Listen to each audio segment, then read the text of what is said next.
Well, it's great to be with y'all here this morning. It's quite humbling to speak on marriage because marriage is hard work.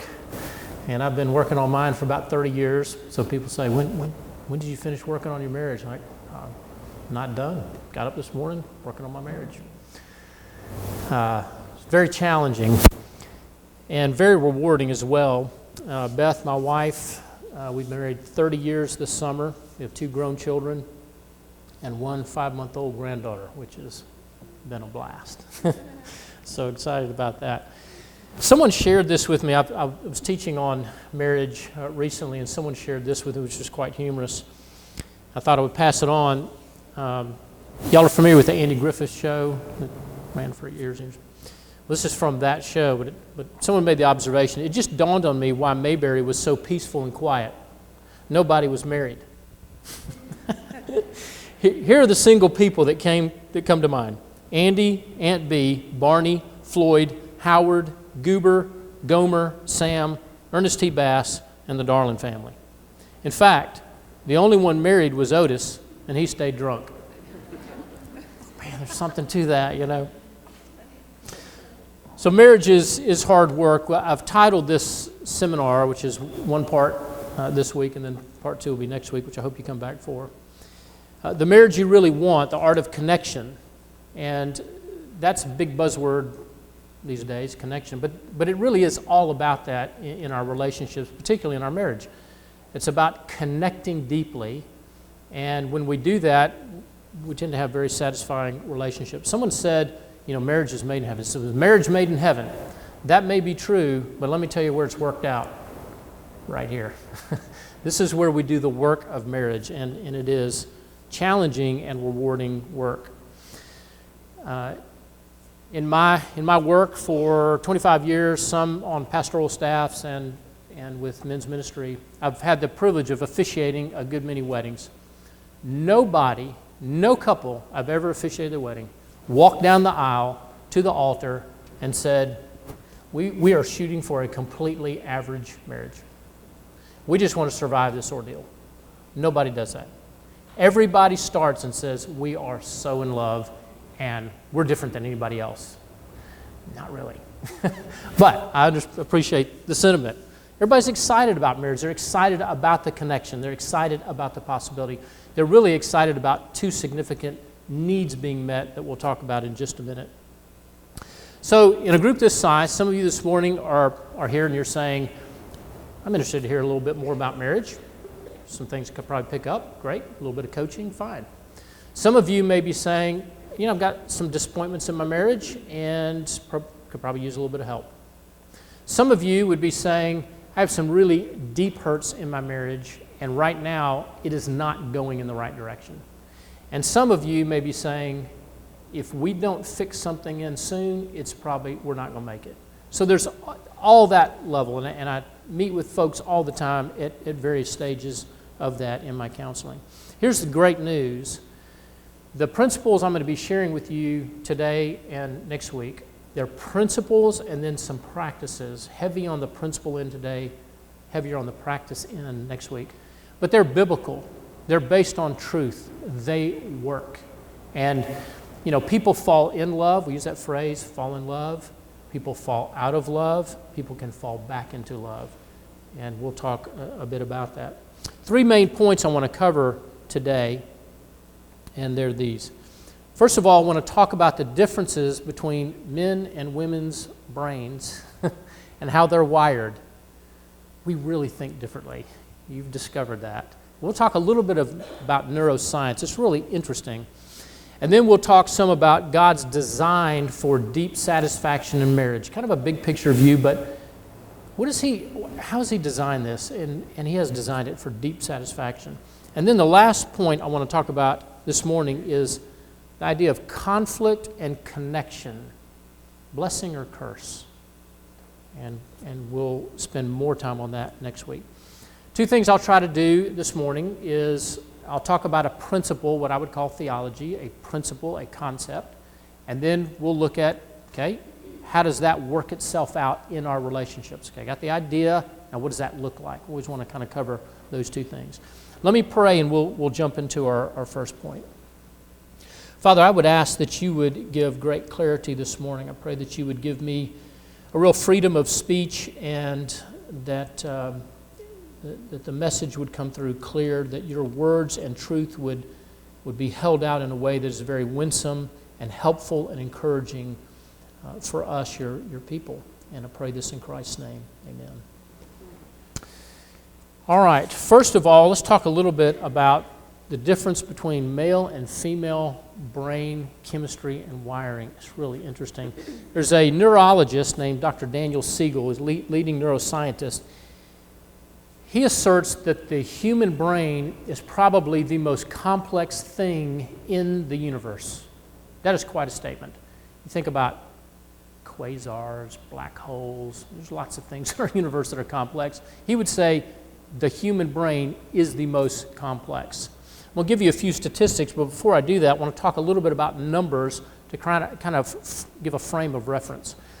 10 to the 6th power, and I'm not a math guy, but so I had to do a little homework. 10 to the 6th power is a million, so it's 10 with 6 zeros. 10 to the 9th power is a billion. 10 to the 12th power is a trillion. And we start getting into those kind of numbers, it's almost like just words to me. It's just hard to conceptualize that volume. Does anybody know what 10 to the 100th power is called? It's 10 with 100 zeros behind it. There's actually a term for it, and you're very familiar with it. Google. Google. That's where the term came from. So I'm going to Google it. You're going to find information. That's why they came up with that term. Well, here's some numbers on our brain. If you took the neurofibers in your brain and connected them end to end, it would be 2 million miles long. 2 million miles long. Our brains contain some 2 billion neurons, and each of those neurons has a capacity for 10,000 different connections. So if you crunch the numbers on that, it would be 10 to the millionth power. That's a lot of connections. You might be saying, I would like for my husband to get like 10 of those. That would be helpful, right? Because we have trouble sometimes connecting. Psalms 139:14 says, I praise you, for I am fearfully and wonderfully made. Wonderful are your works. And the Bible has a way of saying things that it's just straightforward. It's kind of, we read it. Fearfully, wow, no kidding. Think about the complexity of the human mind. Well, let's talk about the female brain. How are y'all wired? You have a right hemisphere and a left hemisphere. You gals, and there are exceptions, but you gals are predominantly right-brained. So that's where you get emotions, kind of out-of-the-box thinking, feelings, impressions. That's all right-brained stuff. Now, y'all, we'll talk about this. Y'all have a bridge that really helps you out. But my granddaughter, 5 months old, we look silly when we talk to her, right? We do baby talk, and it's goofy if you watch yourself. But why do we do that? We're very expressive, and she doesn't understand what we're saying because she is completely right-brained right now. Babies are all about mirroring what you're doing. So if you come in and you're bright-eyed and you talk like this, they respond to that. It's all right-brained. It's impressions. It's that kind of reflex. Y'all have an advantage in this regard, you gals. The corpus callosum is the bridge between the right and left hemisphere. You have a lot of connectors that run between the right and left hemisphere. We'll talk about this in a minute, but left hemisphere is predominantly speech-oriented, factual, and logical. That's where us guys tend to camp out. But y'all have a bridge. So when information comes to you, you process it back and forth very easily, very rapidly. Comes in, you're able to process it right lobed and left lobe. There are advantages and disadvantages to that. If you're at a party, when you have a get-together, couples are getting together, right? The guys group up and the girls tend to group up. Why do we do that? Don't we like each other? Yes, we like each other. But we have similar interests and we communicate similarly. So it almost happens invariably. In fact, when Beth and I go on a double date, I almost at the start of the date want to lay down a ground rule. I don't, but I'd like to sometimes. I want to say no private conversations. Because here's what's going to happen. We're going to sit across from each other, and Dude and I are going to talk about stuff, and Beth and the gal are going to talk about stuff, and I'm going to be on a date with him, which I really don't want to do. Like, no private conversations. We're all going to talk about the same thing so that we can keep it going, right? So we don't do this, because we just naturally do that, because we communicate similarly. If we're at a party, you gals have grouped up, if us guys were to eavesdrop on your conversation, it would not make a lot of sense to us, because here's what you gals will tend to do. Someone will throw out a main topic, a main line. Here we go. And you'll talk about that just for a little while.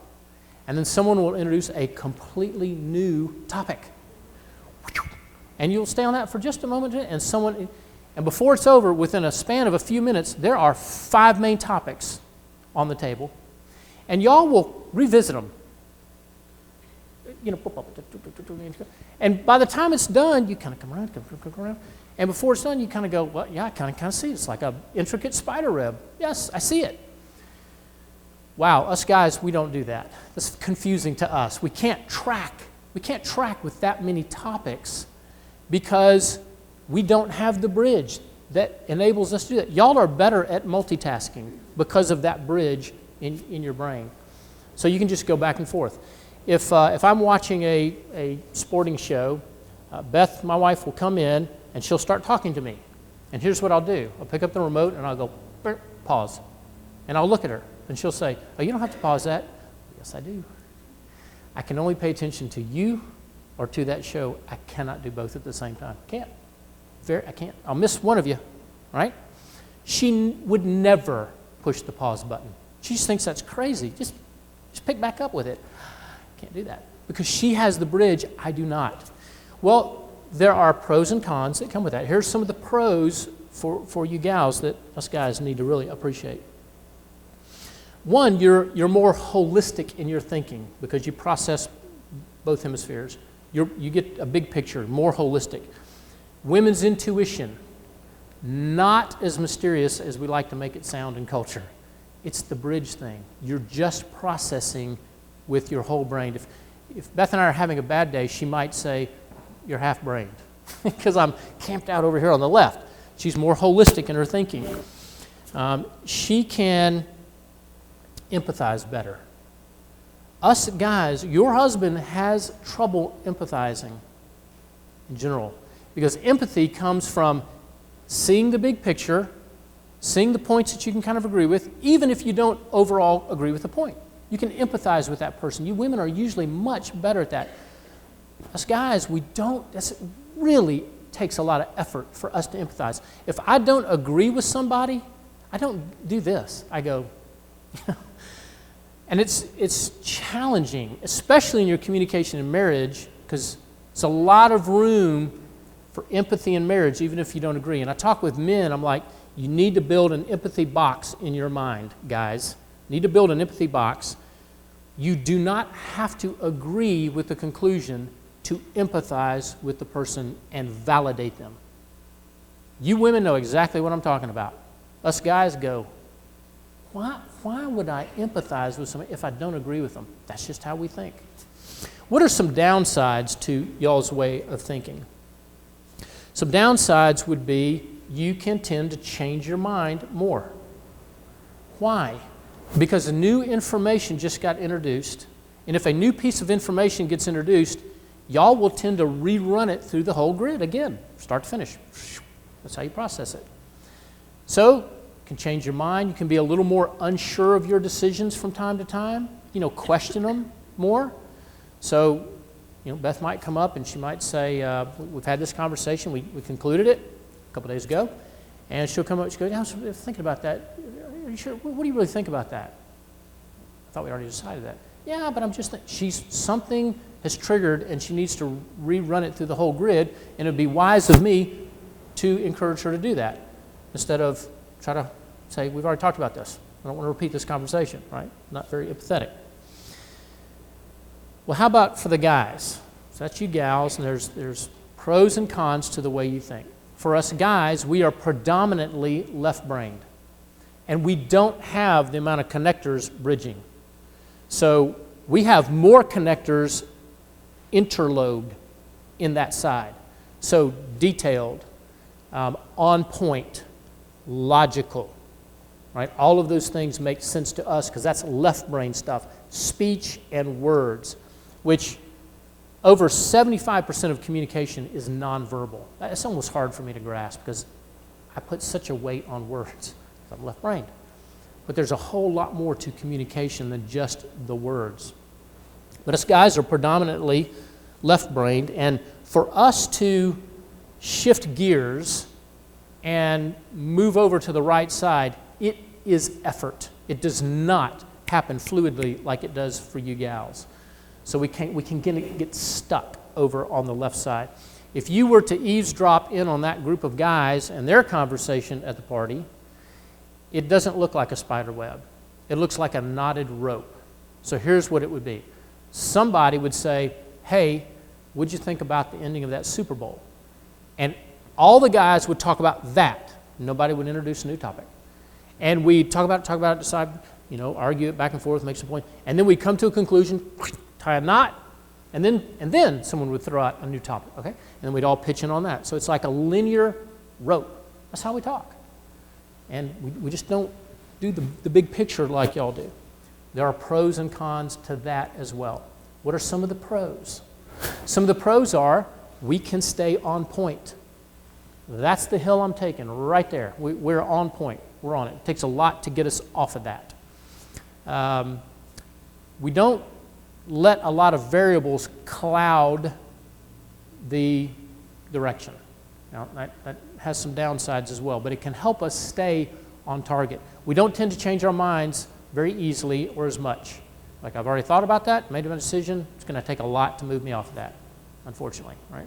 We'll stay on point. Those are some pros. We can tend to come across as more concise, sure of ourselves, focused, don't change our minds as much. What about the downside? We can miss details. It takes more effort to focus on the details. We have to be very interested. Haven't you ever, like Beth will talk about something, she'll throw out some, times and dates, stuff like that. And then later she'll go, we're going to that event, blah, blah, blah. Oh yeah, when is that again?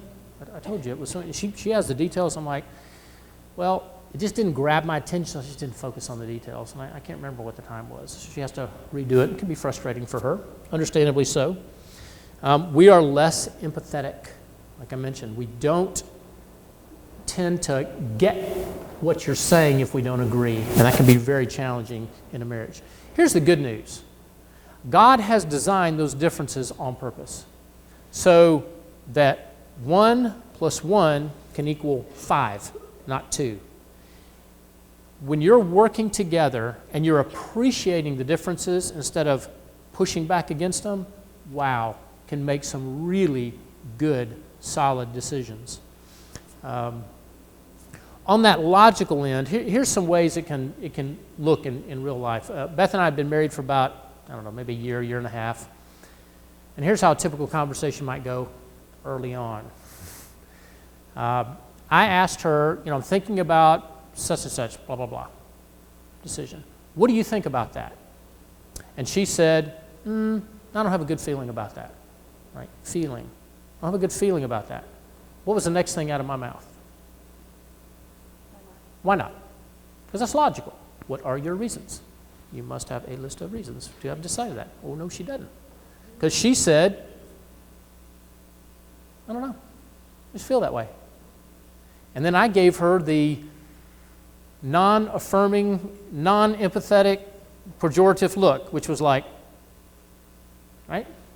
Didn't have to say a word. This right here, that facial expression said, how can you have an opinion and not know why? Because that doesn't make sense to me. It makes perfect sense to her. Look, 98% of the time, maybe 99%, my wife is spot on. She's right, much to my chagrin sometimes. She's right, but she may not be able to discuss that reasons why for a little bit later. Now, she could come back the next day and she said, I thought about your question why, and here's why. She listed out, spot on.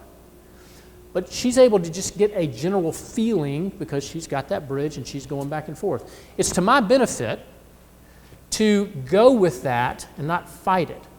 My tendency as a man is to think her way of processing is not as good as mine.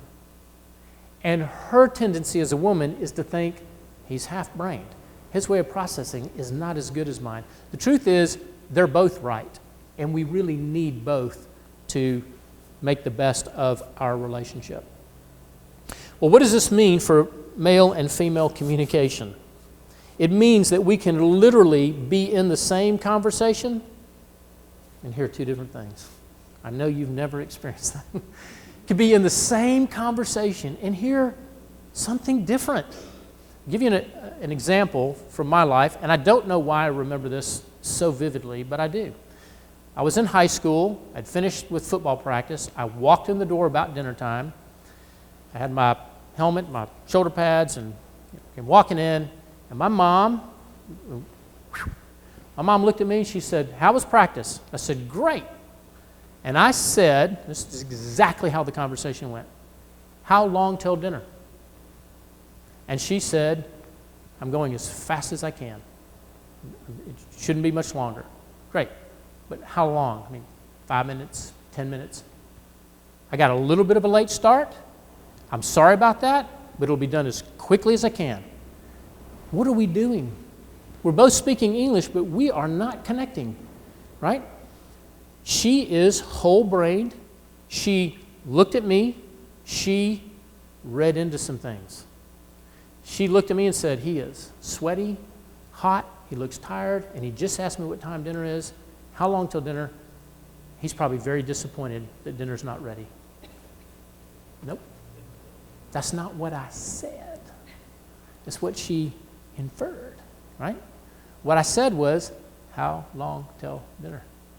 So we went back and forth a few times, completely missing, and I finally said, "Mom, do I have time to take a shower before dinner?" "Oh, yeah, sure." Problem solved. Right? Done. Now, I could have helped her and she could have helped me. Your husbands can help you and you can help them. Here's how. If I would have come in and given her a little more information, that would have helped her, right?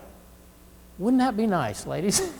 Your husbands gave you a little more information up front. If I'd just come in and said, "Hey, Mom, I was thinking about taking a shower before dinner," because that's all I was asking about. "Do you think I have time?" "Yeah, you got about 10 minutes? Great, no problem." She also could have solved it if she'd have just gone with what I said. I meant what I said, and I said what I meant, and not read into it.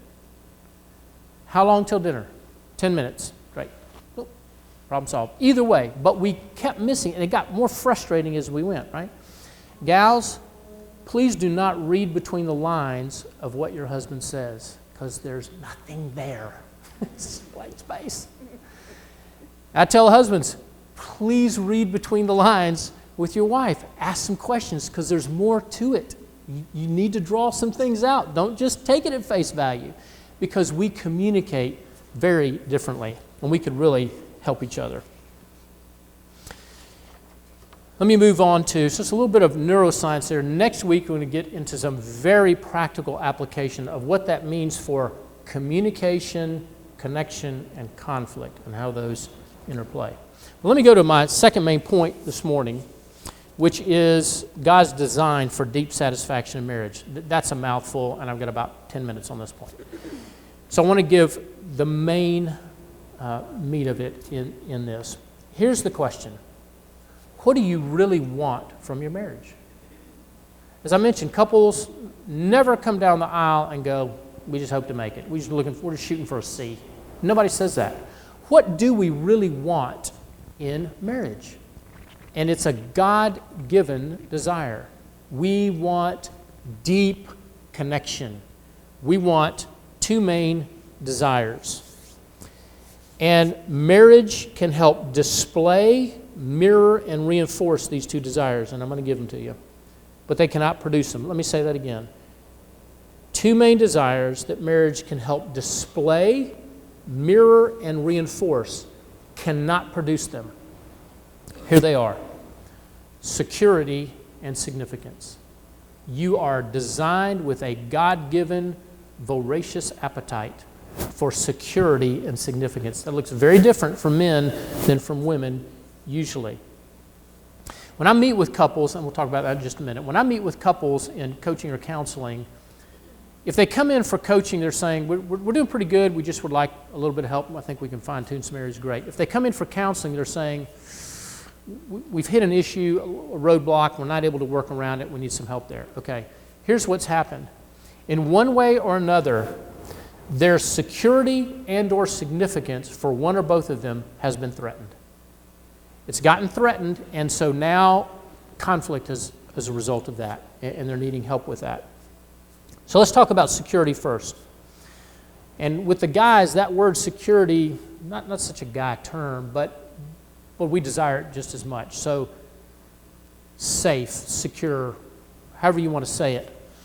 Here's what it looks like for most men. When we say security for a man equals money, power, influence, respect. That's security for us. Because money enables you to have influence and power, make decisions, have freedom. The more money you have, the more you're free to go and do what you want to do. So without even really thinking about it, money gives us that kind of safety. The problem is it's not, it can easily go away.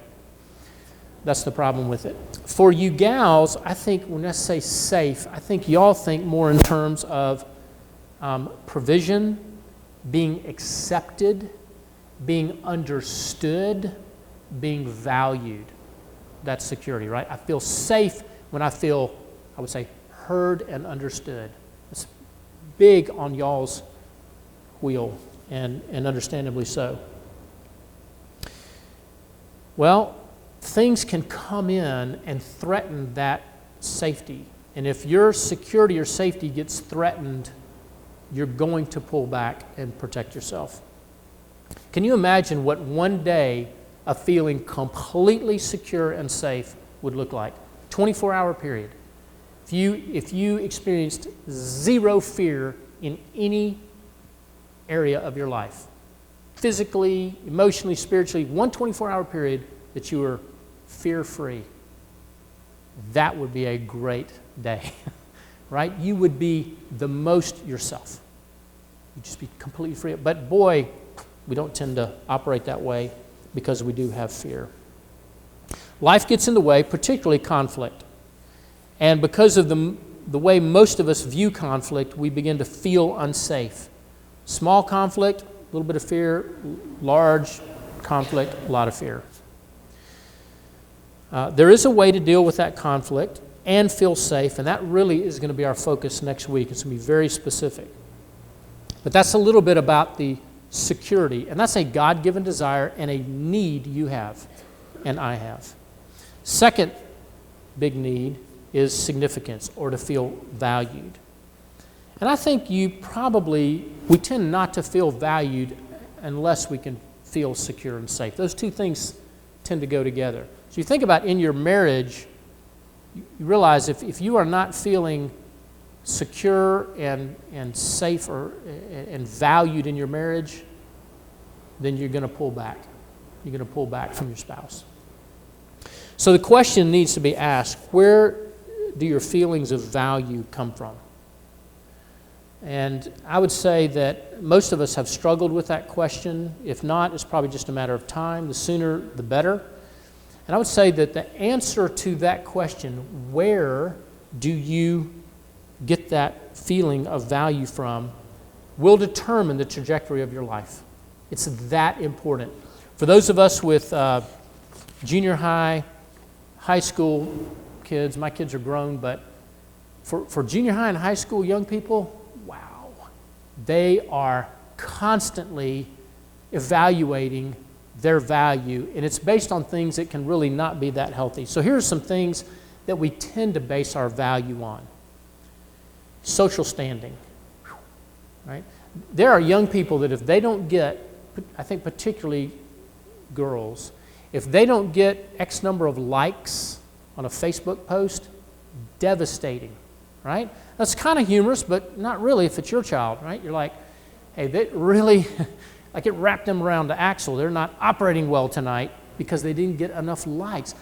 Why? Because their value is completely tied to what others think of them. It's very shaky.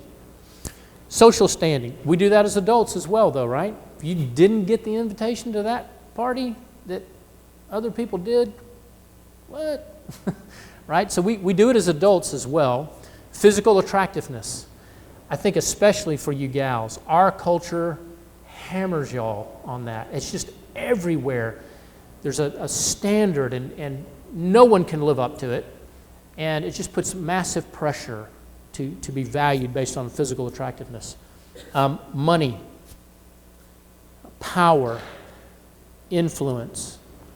These things we tend to rest in for our value, and it's really unstable, really unstable. I want to give you a story from my life that I think will help illustrate this point. I have two siblings, an older brother and an older sister. So three of us, and we were adopted from three different countries. It's quite a hodgepodge. So my sister's the only American. My brother, who was adopted last but is the oldest, really got messed up. That birth order thing, yeah, that doesn't work for us. So the middle one was adopted first, the youngest was adopted second, and the oldest adopted last. It's all messed up. Well, he was 4 years old when he was adopted, and he came from a very poor orphanage in Germany.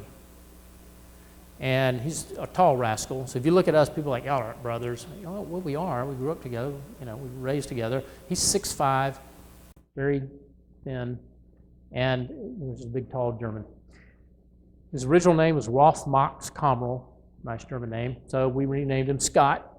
And so there's pictures of us as kids when we're little, and I'm on the end, and I've got a football under one arm and some smirk on my face. And then there's my sister in the middle, and then there's my brother on the end, tall. And he got black horn-rimmed glasses, and he is standing ramrod straight at attention. What is up with that? He thinks if he messes up that much, he's going back. Ooh, yeah, kind of sad. So at 4 years old, by the time you're 5, your personality is predominantly developed. So he had a real shaky first 4 years. In fact, we grew up in bunk beds, and every night, this is the sound I went to sleep to. I was like, what is that? And I would look in the top bunk, and my brother is sound asleep, and he is hitting his head against the wall. Bam, bam, bam. What is he doing? He shook his head in his sleep all growing up. Well, in the orphanage, they didn't have enough people to watch him, so they would just strap him down. Well, 3-year-old boys don't do too well being strapped down. So the only thing he could really move was his head, and he shook his head his entire life growing up until he got married. And then mercifully, I thought, oh boy, does she know about that? Is she going to wear a football helmet to bed, or what's going to go on there? God delivered him from it. He quit shaking his head instantly when he got married. Like, problem solved, right? But he just had this, his value, his sense of being valued was really shaky. We'd be at the dinner table, or the breakfast table, my parents would tell stories. We first got him, and they'd look over, and he's putting food down his sleeves. What is he doing? He's hiding his food, because in the orphanage, if you don't hide your food, it's gone. To this day, my brother has 3 main hobbies: gardening, cooking, and eating. Like, it scarred him for life. That boy can eat. But he would put that food down his sleeves because, right, he's not feeling valued, he's not feeling secure. My parents literally had to look at him and say, look, here's the deal. Our name is your name. You are ours. Everything we have is yours. You can have seconds, thirds, fourths. It's not going anywhere. Took him a little while to get that. Took him a little, when that kicked in, when he understood he was now a Singletary, and his value and his security was very different now than in the orphanage, his life changed. He just, and just relaxed. Those early pictures, very, very, very interesting. Well, all of us struggle with that to some extent. We struggle with doubt and we struggle with shame. We struggle with doubt over what people think about us, which is tied directly to our security and our significance. And we struggle with shame, shame over inner thoughts, shame over heart attitudes, outward actions. Counselors talk about a particular shame called toxic shame that's not tied to anything you did. They define toxic shame this way. It's an inner belief that if people really knew me, they would reject me. In other words, we think I may be bad in a way that nobody else is. And that's what is referred to as toxic shame. There are things that in our culture today that don't help us in that area. Facebook is one of them. Facebook's wonderful. My wife does Facebook and Instagram, and those things are helpful for business and keeping up with social contacts and all that. But it's also been called fake book, right? Because everybody posts the best of the best, right? Here's the wonderful vacation where we ran into 4 Hollywood movie stars. And here's our, right? Here's the awards my child has got. We post the best of the best. If you look at the best of everyone's life, you'll think you're behind. And it can impact your view of security and significance. Well, toxic shame can lead to a second thing, which is hiding from ourselves. And try to hide from ourselves. If we feel toxic shame, we hide and we pretend.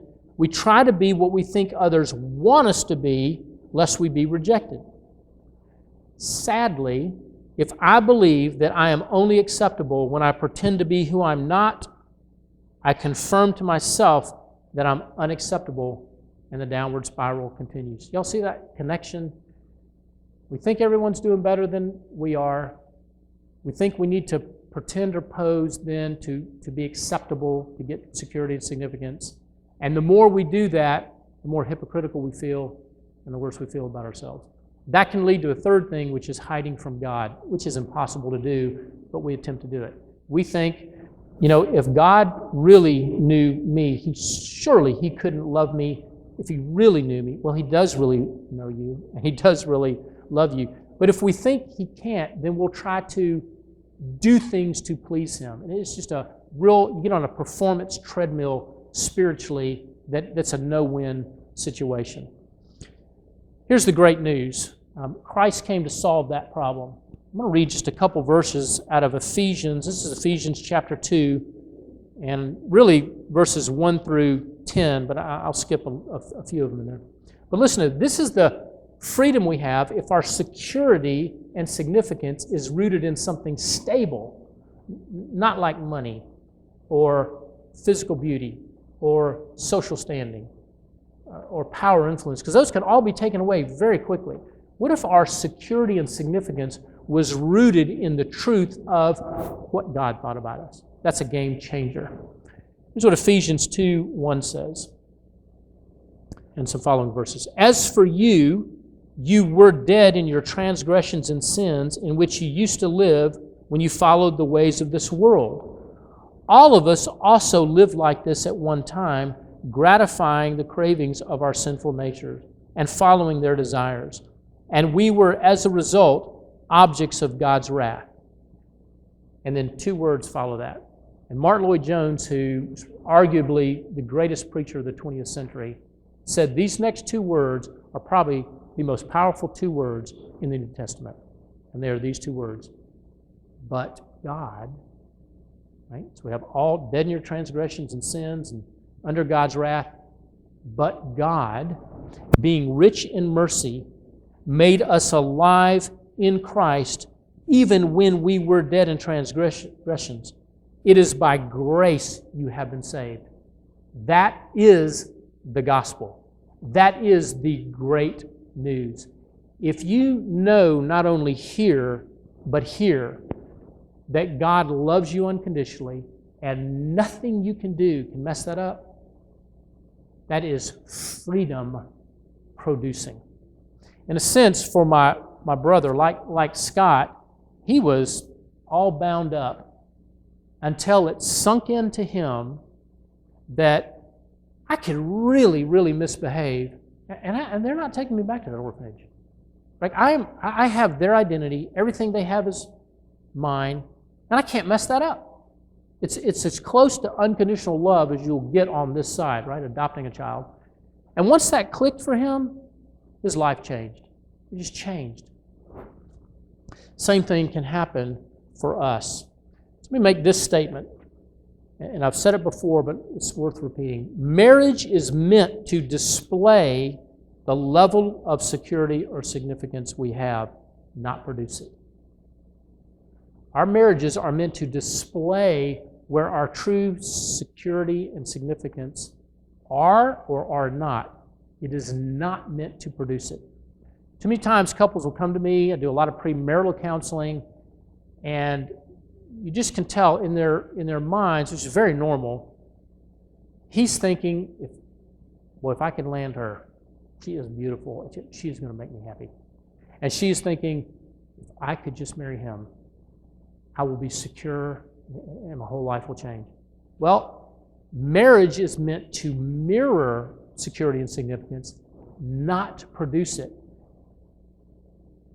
That way of thinking will be challenged in marriage and will have to die and be reborn, right? Or it's not going to go well, because our marriages are not designed to produce security and significance.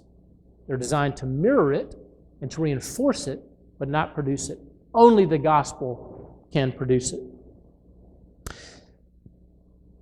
Richard wrote a book he did a series of talks after the economic crash of 08 and 09, right?